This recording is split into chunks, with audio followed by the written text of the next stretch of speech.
à Bordeaux, il se passe des choses. Et à Bordeaux, c'est une ville qui vit, une ville qui échange, et en particulier au niveau des technologies. Et quand on regarde l'e-santé, pourquoi est-ce que l'e-santé est si dynamique et si prospère à Bordeaux? C'est aussi parce qu'elle est dans un contexte extrêmement favorable. Il y a les militaires qui sont là.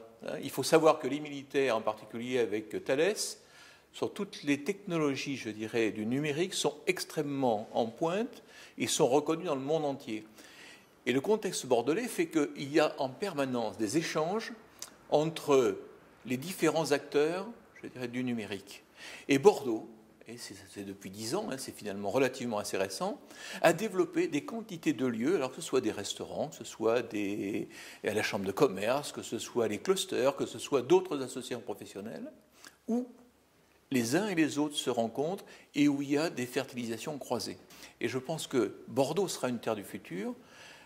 Et l'une des raisons majeures, c'est que le territoire bordelais est à échelle humaine et tout le monde peut se rencontrer, tout le monde peut échanger, que ce soit les scientifiques académiques de l'université, les scientifiques dans les entreprises, que ce soit les start-up, tout le monde se rencontre, se voit, échange, et cette, je dirais, cross-fertilisation, pour parler français, en fait, est extrêmement favorable, et c'est pour ça qu'on a à Bordeaux 50% de l'informatique de santé qui se développe. On a la chance effectivement d'avoir aujourd'hui un potentiel fort. On rappelle toujours que 50% du produit intérieur brut national de la branche informatique en santé est en la région Aquitaine et évidemment avec une concentration autour de la métropole bordelaise.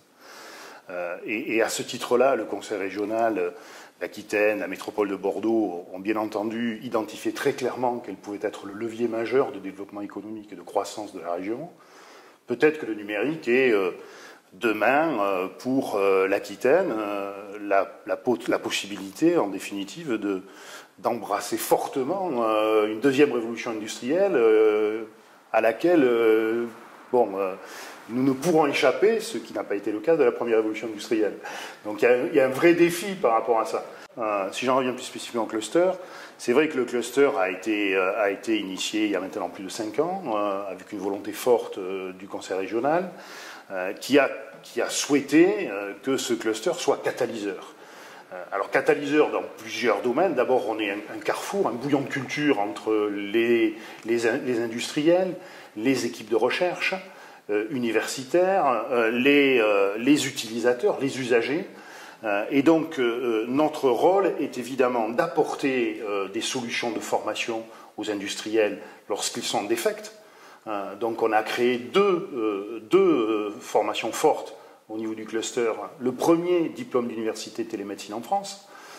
Un master qui s'appelle Informatique en santé, CITIS, et qui a été conçu avec les industriels. Ça, c'est sur la dimension formation. Sur la dimension, effectivement, projet, on a bien entendu des groupes de travail qui ont pour vocation essentiellement de construire des projets collaboratifs, de mettre en relation avec une forte réactivité les industriels et les usagers. Si vous me demandiez aujourd'hui qu'est-ce qu'il faut faire de plus, je vous dirais qu'il y a deux axes sur lesquels on a aujourd'hui des marges de progression. C'est un thème très important, me semble-t-il, dans le domaine informatique en santé, c'est l'évaluation de l'usage et, bien entendu, le bon usage. C'est-à-dire qu'il ne suffit pas de développer des produits, des objets connectés, des systèmes d'info, si ça sert qu'à être vendu. Alors ça peut avoir un intérêt sur le plan du commerce, mais ça ne fera pas progresser la société. Donc il est important pour nous aussi que la e-santé apporte quelque chose de concret, c'est tout simplement l'amélioration de la qualité de vie et tout simplement l'amélioration de l'état sanitaire de la population. Pour qu'on en arrive à cet objectif sociétal, il faut qu'effectivement nous évaluions les usages de la e-santé. Invest in Bordeaux est un noyau qui va être en relation avec l'ensemble de l'écosystème, que ce soit les structures du conseil régional, mais aussi les structures de l'université, mais aussi les structures de la recherche. Tout le monde s'y retrouve représenté, et donc tout le monde va communiquer. Et donc notre rôle, nous, Invest in Bordeaux, c'est le premier, l'accueil de l'entreprise, ou l'accueil de l'investisseur. Il a envie de venir à Bordeaux, il nous a entendus, il vient et donc on va l'accompagner. C'est-à-dire qu'on va faire en sorte que son intégration dans le milieu bordelais, au lieu de prendre des mois et des mois, se fasse en quelques semaines. Et la deuxième mission que nous avons, c'est bien sûr faire connaître, faire la promotion du territoire, faire connaître à l'extérieur les spécificités de Bordeaux. Et nous allons annoncer très prochainement un service qui va être Bordeaux Service d'accueil, qui va permettre à un investisseur de venir chez nous dans nos locaux pendant une semaine, 15 jours, un mois, 2 mois, et on va faire une sorte de coaching, on va lui ouvrir, on va lui faciliter la tâche, et en quelques semaines, on va lui faire rencontrer tous les acteurs du tissu scientifique, économique, politique bordelais.